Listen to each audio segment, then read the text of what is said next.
Oh yeah, there's a bar. Yeah. I don't exactly even know. Oh, now it says you're live. All right. Hey everybody. I think we're live, so we're just going to give folks a minute or two to trickle in here. I My think we're name good is to go. Chris. Okay, cool. My name is Chris, and I'm joined by Stuart. He's my admin helping me out on this. So the topic for this session of ProductCamp Cascadia is pricing discovery for B2B SaaS. Hi Jay, hi Susanna, hi Eli, hello. I see you all in the chat. I would like to norm and conform. I love the chat. I would love to see lots of activity in that chat. I'll try to keep up with questions. One of my favorite things about Product Camp last year was just the opportunity to meet other people. And I am a first-time presenter, so lots of you probably know more about this topic than I do. And so being able to meet each other and talk live is going to be a real asset. Hello, Colin. Cool. So I'll get started here in just about 10 seconds.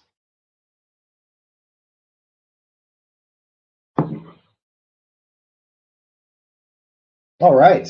So welcome everyone to Pricing Discovery for B2B SaaS. My name is Chris Gomes. I'm a group product manager at a company called Aptable.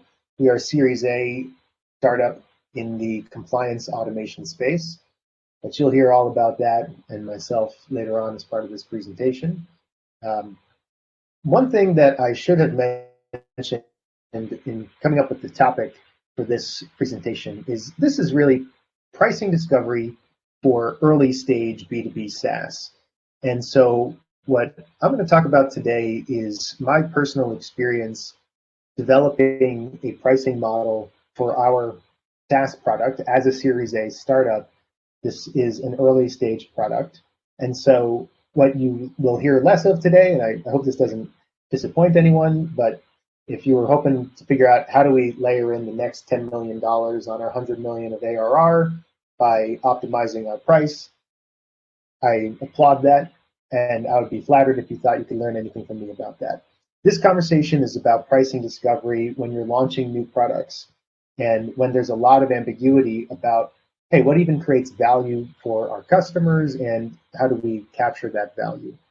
And so I don't think you necessarily have to be at a Series A startup. I think you can be at a much later stage company, but this is really about that early stage product discovery when you're trying to either iterate or launch for the first time a pricing model to support your product.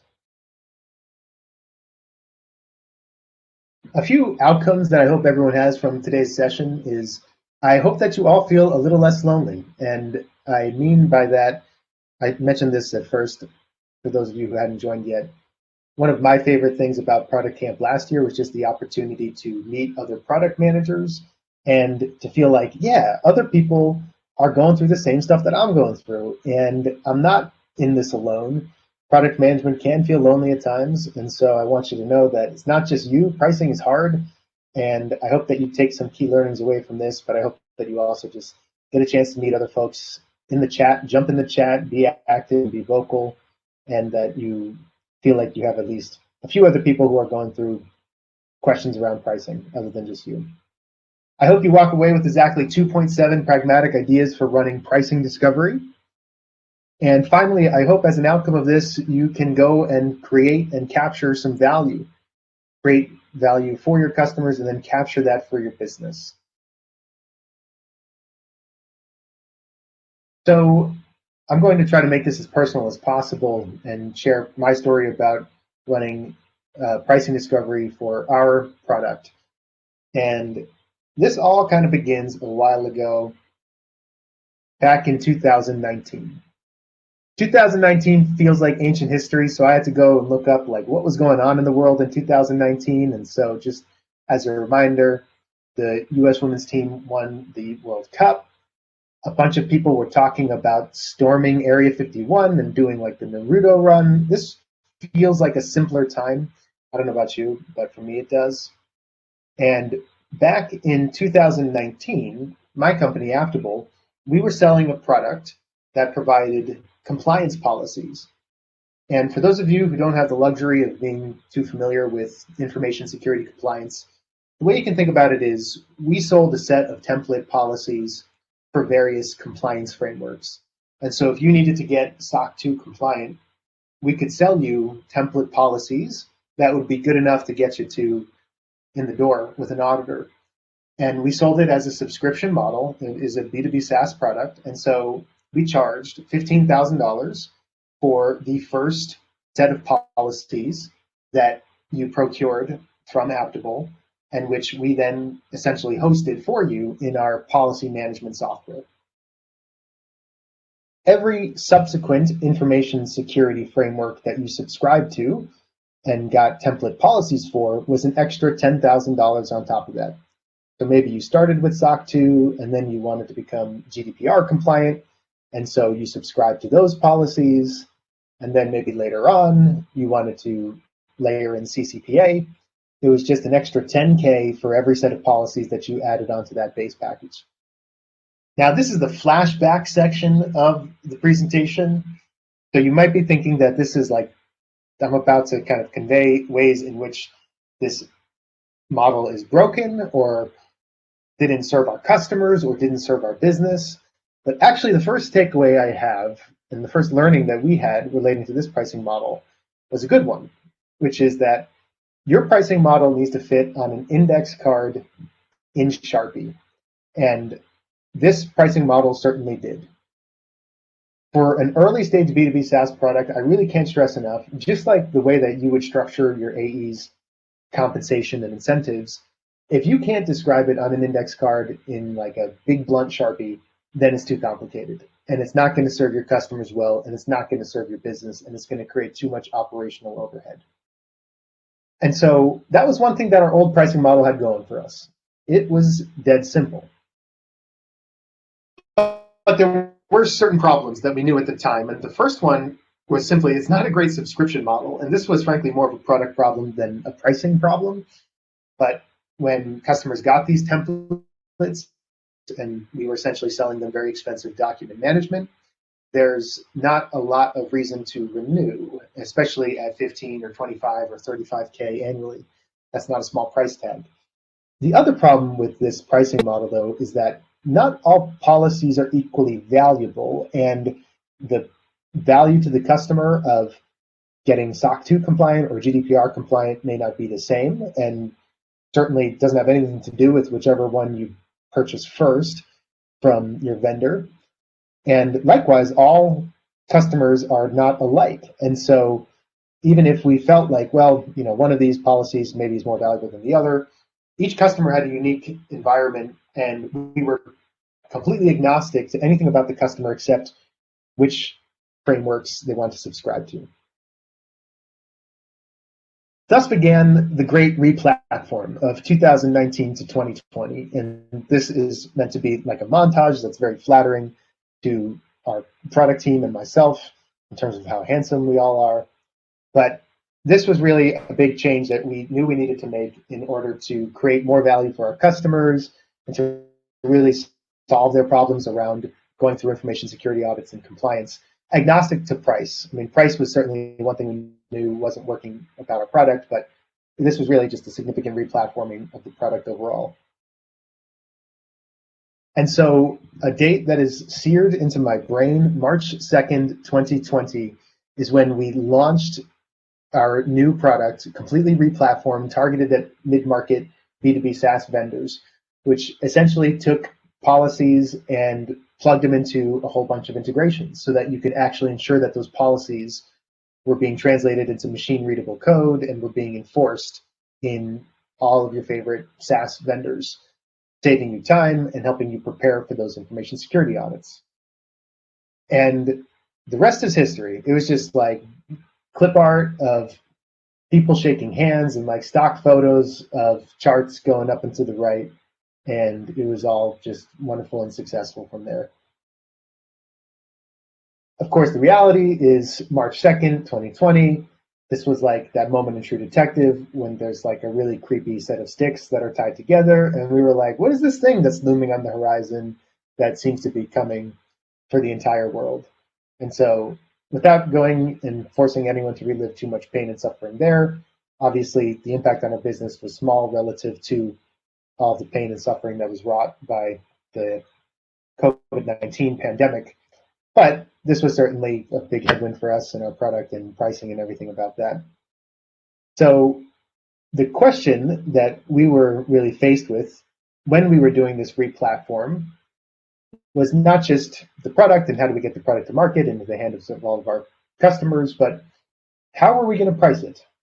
And this is really the beginning of what I hope is the more fruitful part of this presentation for everyone, which is how do you go about pricing an early stage B2B SaaS product that you've just brought to market?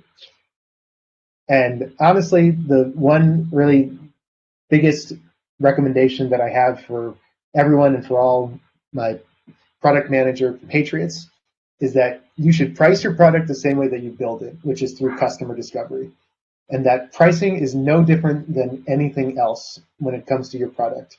You need to talk to customers and you need to test hypotheses. This is kind of weird and like different. And I think it's for some reason in product management, it's like a little harder to think about price as you would other aspects of your product as something that you need to iterate on and be flexible and get a lot of qualitative customer feedback around. And so I'm going to go into a bunch of tactics relating to how we went and discovered how we should price our product.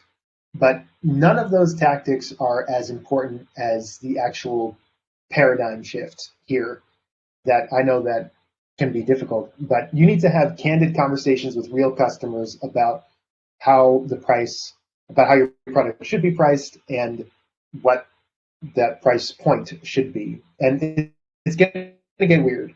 So yeah, I have this little sticky note of like, you tell us. You're going to get on calls with real prospects who are in your pipeline. Those people are the best ones to provide this kind of feedback. And they're going to look at your product and say, this looks great. What does it cost? And you're going to say, we don't know. You tell us. And that is the nature of early stage discovery. And as weird as it may be, I think it's the absolute best way to get feedback and to iterate rapidly, which is the same way that we build product. So before diving into any particular tactics that we went through in order to conduct that discovery, the first thing I'll say is if you don't have a sense of who your buyer is, you really need to start there and your user. And so there are a lot of great sessions of ProductCamp Cascadia that are focused on user personas and the buyer personas. And that is really the starting point that I'm assuming here. And so as part of what we were exploring in our re-platforming, we were specifically moving up market from SMB to a mid-market segment. And we had a lot of hypotheses around that. But really the first thing that we needed to do was get about 100 mid-market users and buyers on the phone and just start developing user personas. And the way that I like to do this and the way that we did this at my company was, oh my goodness, if you don't use Gong, I highly recommend Gong. I love Gong. I love what it represents. So maybe Chorus.ai does the same thing. But the calls recorded and the transcripts being transcribed there for you automatically. And this is so helpful in just getting actual footage and quotes from your users that you can then essentially harvest into a series of user personas. And so we developed basic user personas that were focused on what is the person's background and their sort of demographic and firmographic information, and then their jobs to be done, pains and gains, using the value proposition canvas there basically. But then each of those, yes, gong.io, I love it. That's my plug. From that, backing up all of those personas with actual like footnotes and quotes from customers that bring the like otherwise flat and kind of boring user personas to life. And so that is a starting point that was a big part of our discovery. And I won't focus too much more on that since it's kind of just good user persona development 101. So with that, we can dive into like what exactly were we Aptable trying to discover at that point in time, and what would I recommend like anyone really focus on when conducting this early stage pricing discovery. And for this, I'm gonna like do 2 more shameless plugs, and with the caveat that like I'm not paid by any of these people, and they don't know that I'm like mentioning their books and their products, and I hope that they don't get mad at me. But the first is this book, Monetizing Innovation: How Smart Companies Design the Product Around the Price. This book is fantastic. I have it right next to me in hardcover.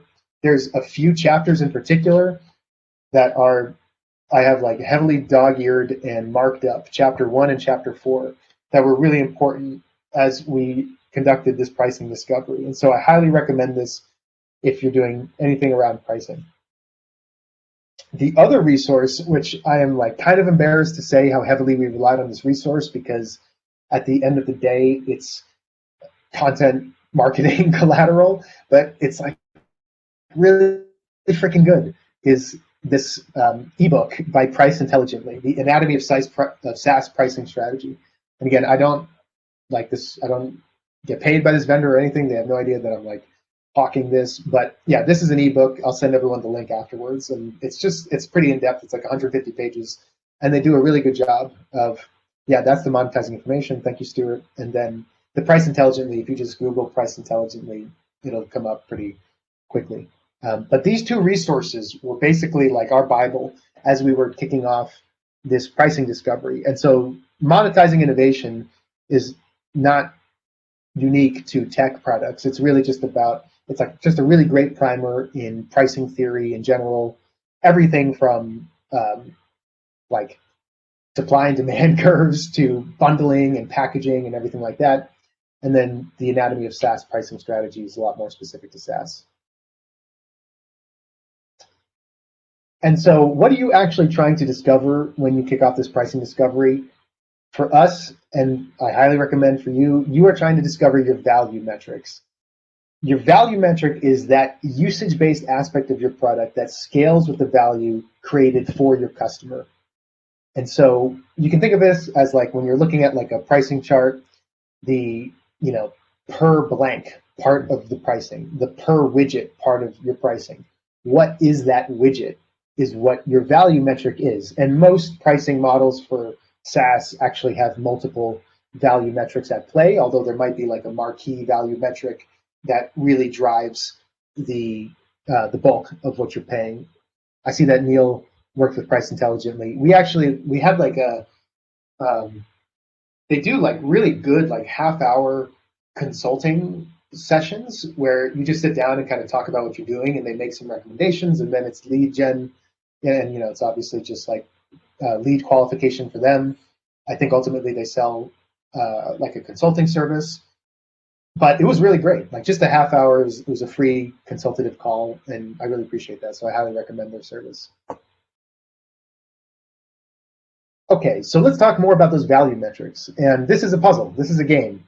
The game, I'm going to show you 3 screenshots of various companies' pricing, and your job is to first identify the value metric, and then second, guess the company. And so feel free to throw it in Slack if you know it, but okay, that was a dead giveaway. This is Slack. Throw it in the chat if you recognize it. All right, so this one's a gimme. So this is Slack, and this is just one of their packages. We'll talk about packages later, but this is their pricing model, and the value metric is this one right here, per person. So the more people you have, the more you're paying. And I'm just talking about this one level of the package right here. And so this is Slack's way of saying the value that we create for your business is in some way proportional to how many people in your business have adopted our tool, which makes sense. It's a communication tool. So this is another screenshot of a SaaS product. See if you can guess the product. Feel free to throw it in the chat. And so the value metric for this one is a little bit different, and it's monthly tracked users. Might be another hint as to what SaaS product this is that I'm showing here. But this one is also displayed a little bit differently. Rather than having just a per widget price on this value metric, like what we saw on the previous slide with Slack, this one is just selling them essentially in buckets. And so you're buying 1,000 monthly tracked users every per month. And yes, Neil is correct. This is segments. Last one, this one's also kind of obvious in terms of the monthly widget that they are pricing, the value metric. This one's front and center, that's per host. And this one is, any guesses as to what product this is? I can see like the next slide on the side of my screens. I don't think anyone else can, but if you can, it's going to be really obvious. I'm looking at Neil. Come on, Neil. 2 for 2. What SaaS service is pricing per host? Everyone start chanting Neil, Neil, Neil. Close, not Rackspace. Think IPO in the past couple of years. Although maybe at Rackspace IPO, I don't know. Not Wix. This is Datadog. And so these were the 3 that we reviewed. And so the for Slack, their value metric is the seats that your company is using.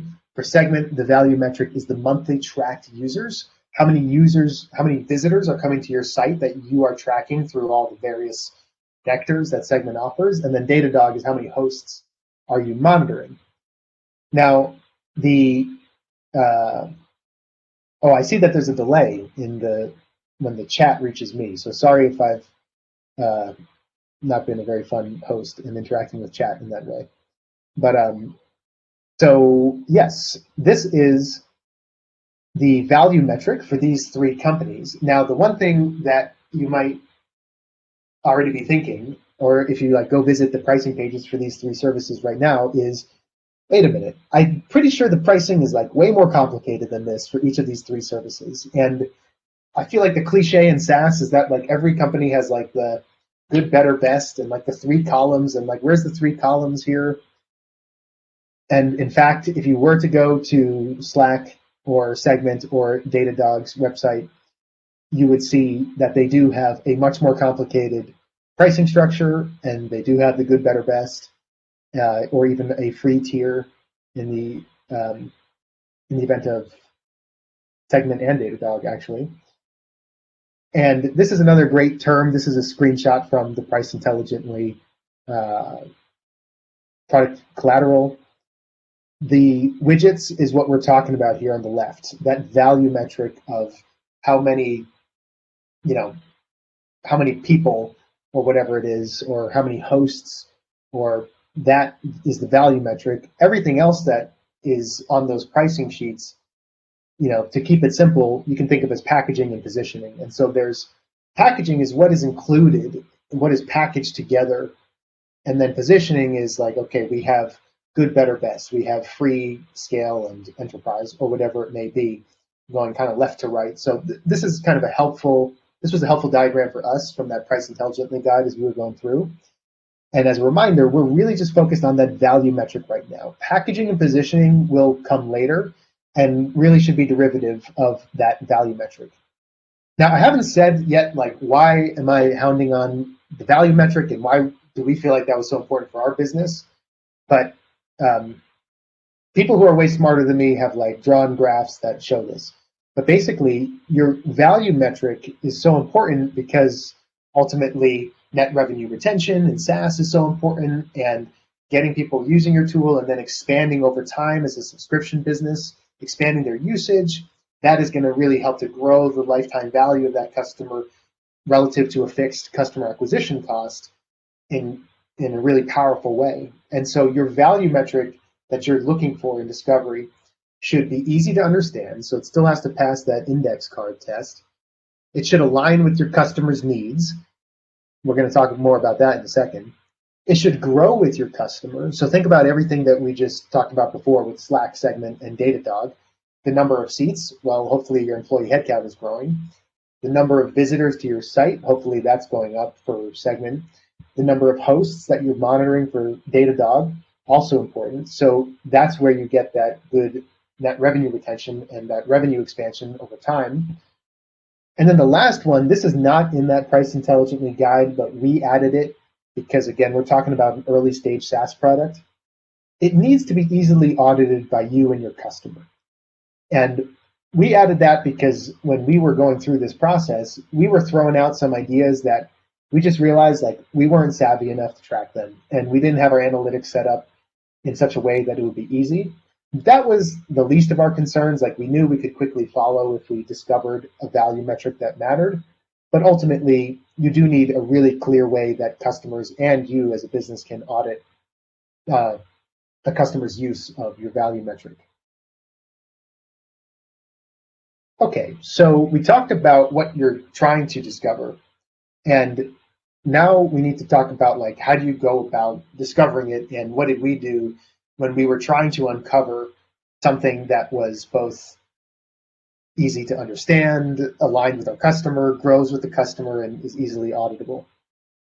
And so for this, we're going to go back to early 2020 pre-launch. Oh no, my GIF of Michael Scott like screaming no didn't work out, but we're going to go back to early 2020, pre-pandemic, like right before we launched, when we were doing this discovery. And one great principle of monetizing innovation that we put into practice was this idea of like design the product around the price. And so essentially when you're doing that early stage discovery around, hey, we've got some product idea, should we do it? What are the risks? Is it valuable enough? The pricing research and the willingness to pay should be a part of that from the very beginning. And so, indeed, before we launched, we're trying to do as much of this pricing discovery as possible. And so that one line of the value metric before, of figuring out what aligns with your customer, this shouldn't really be like new to anyone here as a product manager. The thing that might be different is if you haven't done like pricing before, is just really like translating that value that the customer is articulating and which you are de-risking and capturing into specific pricing levers. But ultimately, the techniques for figuring out what your customer values, it's the really fuzzy line, and it's really not that different from what we do every day as product managers. Monetizing innovation has a great exercise, max diff, if you're not familiar with it before. It's basically card sorting, but slightly more sophisticated. So the way that we went about it is we picked about 10 different benefits that our product could provide, and we would create subsets of about 5 to 6 of them at a time. I'm pretty sure there's like a theoretical reason to do this, but if for no other reason, it's helpful to just focus on like 5 or 6 at a time due to human psychology. It is really hard to take like a list of 10 things and to sort them and not just be like phoning it in. It's just like too many that anyone's brain can handle. And so we were picking subsets of 5 to 6 and having the customer rank them in terms of how valuable they would be. And the most important thing here, like a good product manager, is asking why. We used a tool called Optimal Workshop, which is really cool, and I highly recommend it. It's primarily for, I think, UX research, but it worked for us really well. And it works for us whenever we do card sorting. And this allows you to create, it's kind of just like, imagine a Trello card, like really just a pithy statement, and the customer can drag those around, and those, I'm pretty sure it's a free tool. And all we needed was like a pithy description of the value prop.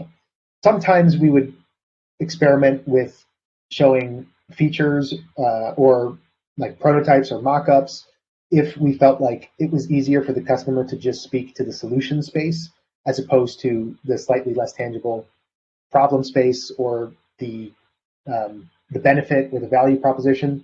But for what we were trying to do here, which is just to uncover like what is the most valuable problems for us to solve for our customers, it worked to just basically describe these as like pithy benefit statements. So then you create a different subset of 5 to 6 out of that same superset of 10. You do it again, and eventually you're going to see like different benefits in combination with other benefits. Certain of them will always rise to the top, no matter who else is in the kiddie pool with them. And so over time, those most important benefits will arise, and those are essentially things that should be closely aligned to your value metric. And so what we learned in going through this, again, as like a compliance automation company, is really saving time in the audit prep period was really important. If, again, you compare this back to what we were originally selling in 2019, we were selling like the policy management. Without boring you all too much about how compliance works, it's kind of like documenting the policies and what you're going to do up front versus the actual audit prep, which is like, okay, you got everything documented. Now an auditor is going to come in. This is way more valuable, and saving time in that audit prep was way more valuable relative to just documenting the policies. Other things that rose to the top here, ensuring the efficacy of your compliance controls year round. Basically, that kind of like robustness that you'd expect from a SIM, but basically for compliance was really important. And then the other one was growing business through compliance. Yes, great question, Neil. So in the survey that in those interviews that we were doing, and just to be clear, we were primarily doing qualitative interviews. And so we would get people on the phone, and we did about 100 of these, get them on the phone and get them to prioritize it live. But we did split out we did segment our persona. It was roughly speaking by those personas that I alluded to earlier of like, do we think they're, firmographically, are they an SMB, mid-market, or enterprise? Sometimes we also had this other axis going where we would reflect on their maturity as a compliance organization, because sometimes a really small startup will be like surprisingly ahead in terms of their compliance sophistication relative to a company that is larger. And so that was kind of how we segmented the users that we were interviewing. And for us, we're at a small enough price point where our user is our buyer. And so that kept things simple. And so what we were doing was literally an activity like this, where we would come up with various value metrics. Okay, the number of frameworks that the customer manages to the product and is audited on. Okay, the number of like times our automations execute, and think about like AWS Security Hub, like the number of checks that are run over time. Okay, the number of assets in this company's program. Can we take like a proxy for that? And each of these, we were just scoring in terms of like, is it easy to understand? Does it align with the customer's need? Does it grow with the customer? Is it auditable by the customer and us? And again, this last one, a lot of this was hard just because we didn't have the analytics set up. And that was the least of our concerns because we knew we could fast follow with that. The hardest thing that we knew, and the most important thing, was like, we need to find something that aligns with the customer's need that also grows with the customer and will lead to believable revenue expansion over time. After all of that, like, we got this. We were like, we're going to charge blank dollars per action on one of our plans. And this is just to say that really, like, the result of the discovery so far, the all that we've really been talking about is that value metric. And so, everybody wants to get to the good, better, best, like the 3 columns with like the 30,000 rows of ways in which the packages differ. But like, this is a really solid starting point, and it is a battle to get just to this point where you feel really confident in the value metric that will ultimately be the most important aspect of your pricing. And we haven't even talked about like, what are people paying for that value metric? If you're curious, action in our realm boiled down to the output of automations. And so very similar to like Monday.com, not by accident, we copied them, but basically in the way that their automations execute, if there's triggers and then there's resulting actions. And so if it's the top of the month, you might have an action to open up a Jira ticket to remind your security team to rotate encryption keys. And that would count as an action. And so we ultimately landed on action as the thing that was evidence of how we save our customers time in that audit prep and ensure that their compliance controls are implemented correctly year round.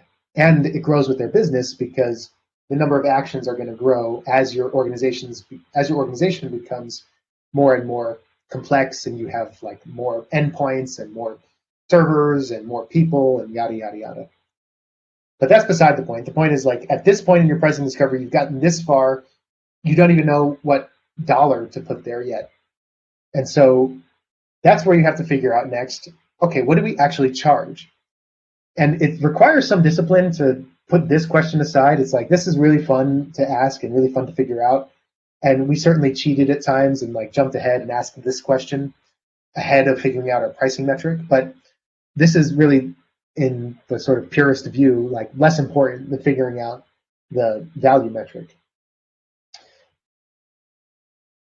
a note here, it's really hard to say what should an action cost, like going back to this, and depending on what value metric you land on, it can vary depending if it's a host or a seat or a user or an action.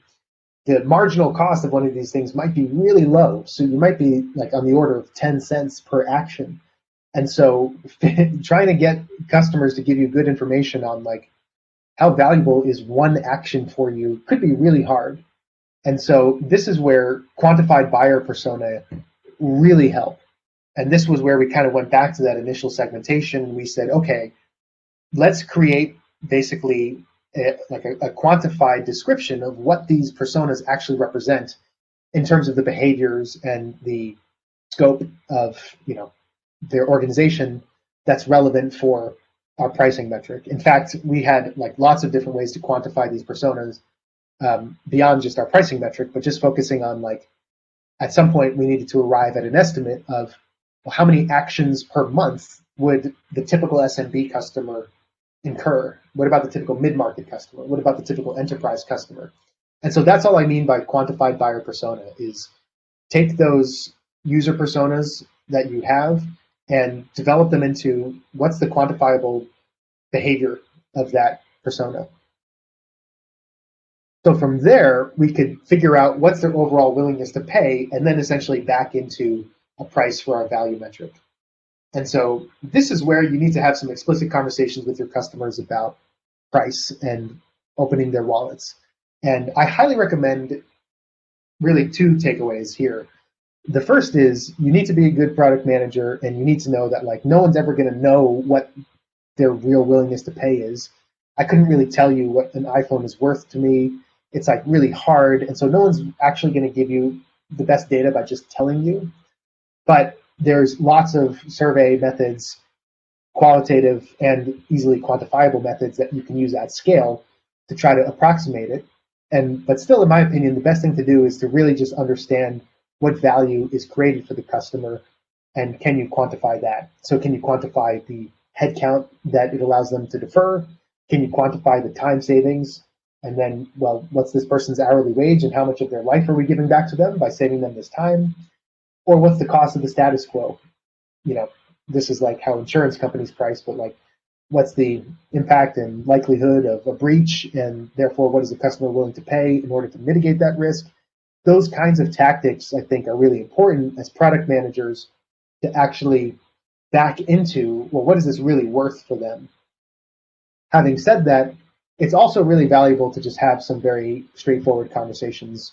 And another plug for monetizing innovation, chapter 4 of this book is really all about how do you get the customer talking and quantifying willingness to pay.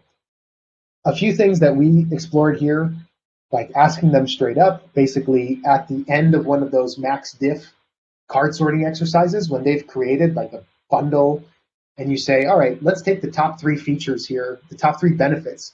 Imagine we had a tool that could provide those benefits to you. What would that be worth to you? That's the straight up approach. Again, you'll get some interesting signal there. It works best in a qualitative interview. If you're doing this in the form of a large scale quantitative survey, the why is going to be kind of lost there. Working backwards from a price point is another good tactic in order to understand, okay, the 3 features here. Imagine if we charged you $40,000 for that. Does that feel too expensive? Does that feel too cheap? And so just anchor them on a price point and then have them build a package that in their mind would justify that price point. And then the other option here, Dan Westendorp, I think that's what it's called. I should have checked that before I made these slides. But basically, that's a very classic pricing exercise where you ask the customer a series of questions that basically approximates the outer bounds of the spectrum of your price. At what price point would this feel so expensive that you would never consider it? At what price point does this feel like it's expensive but worth it? At what price point do you feel like you're getting a deal?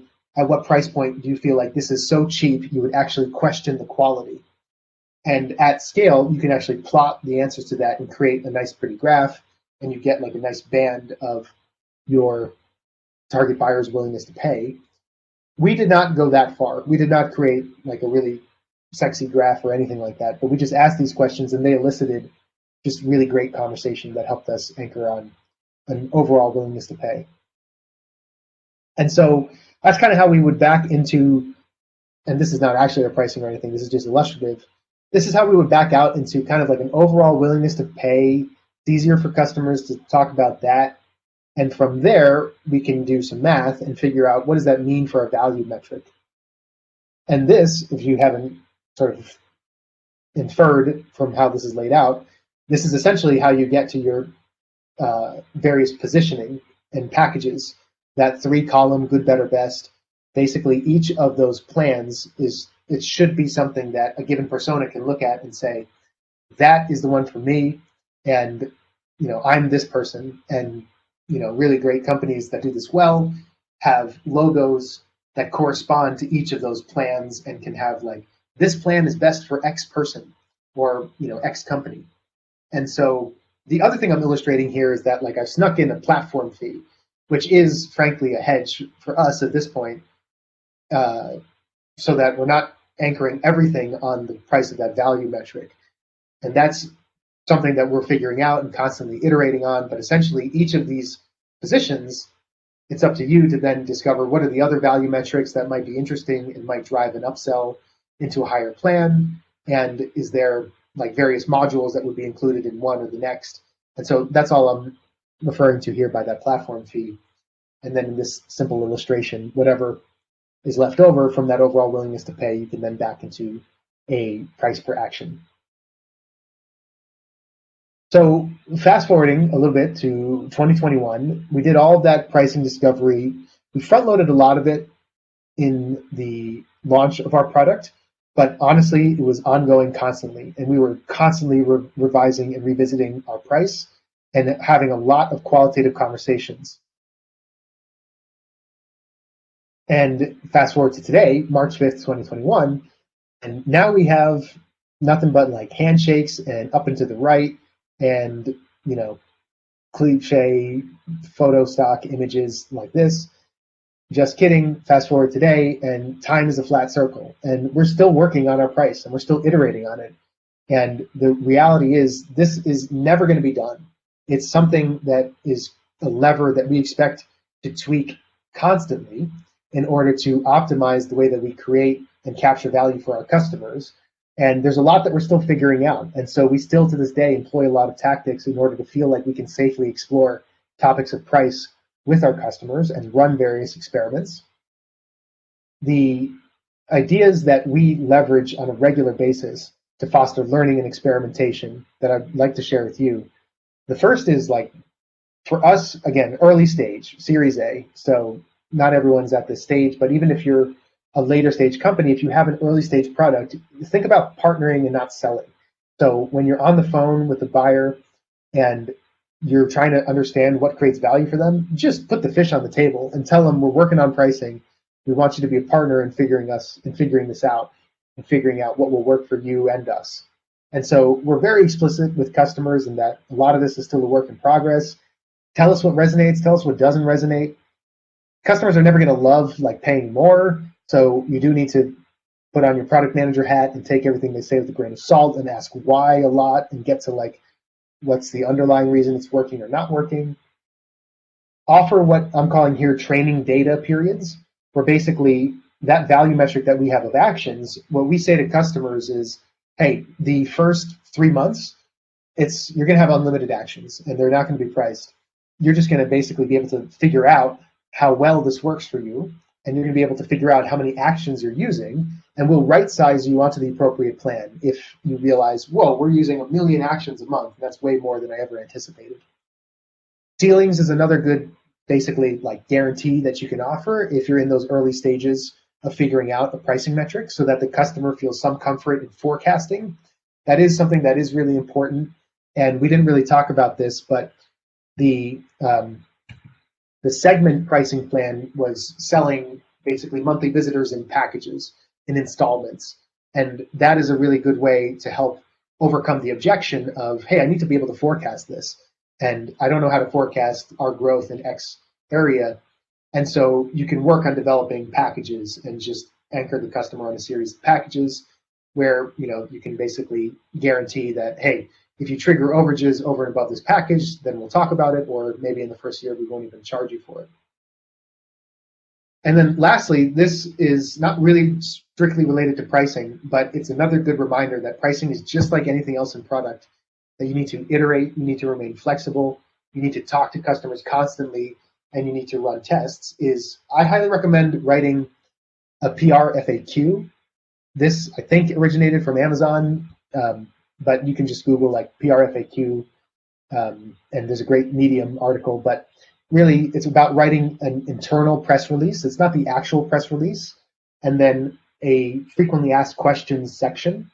And so what I'm talking about here is when we were thinking about making significant changes to our pricing, the first test of that index card check of is it simple enough is, can you explain it to internal stakeholders?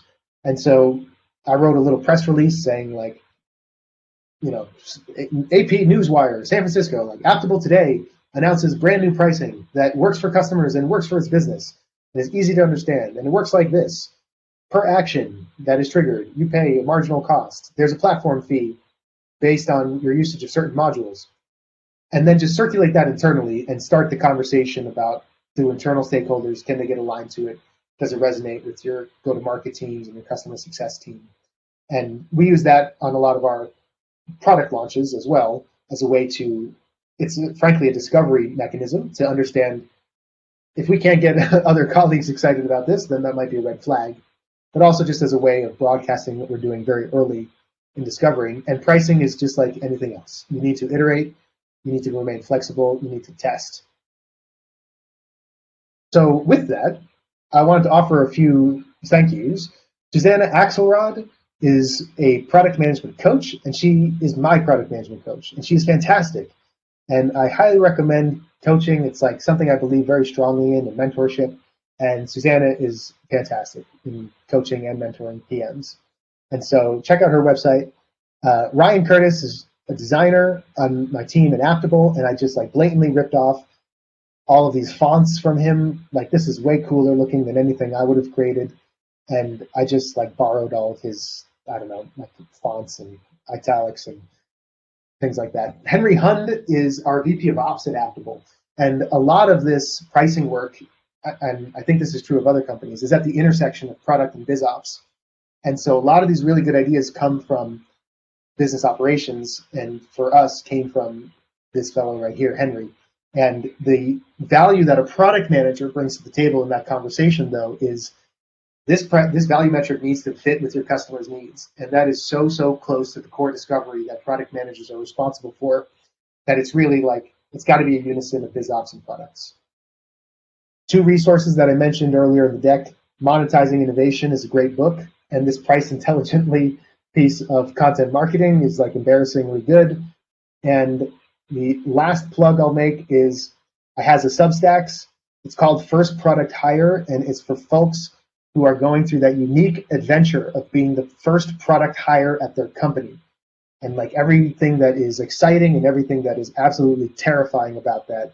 And so I've hopped on the bandwagon, and I'm just going to add to like the colossal overproduction of thought about product management. But if you want to follow along, check out firstproducthire.substack.com. So there's 2 minutes left. Thanks all for sticking through to the end. I really appreciated all the conversation and activity in the chat, and I'm grateful for your time. Hopefully you learned something. I love Product Camp, and I loved meeting people last year at Product Camp, so I hope to be able to do some of that this year virtually, and thank you for participating. Thank you, Chris. I think we've only got 1 minute, but I think it's a quick question. I wonder if we can, Faisal asked, since we're constantly learning about pricing, when it comes to actually changing the price, how often do you do it? So that's a great question, and I think that it depends on how far along you are in terms of publishing your pricing. We waited a long time to publish any of our pricing live, and then we did it, and then we took it off our website. And that is because for us, it allowed us to remain very flexible and nimble. And so we created like a really slick pricing description that's like marketing friendly, but we just saved that in our back pocket and would only share it as part of the deal. Now that relates to our go-to-market strategy and our deal size. So, if you have more of like a marketing-led acquisition strategy or product-led growth, you probably need to publish your pricing. But either way, I highly recommend change your pricing early and often and iterate and don't be tied to it. Yeah, awesome. Thank you.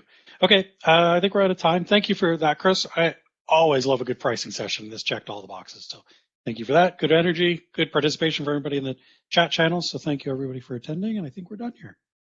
Thanks, Stuart. Yeah. Okay.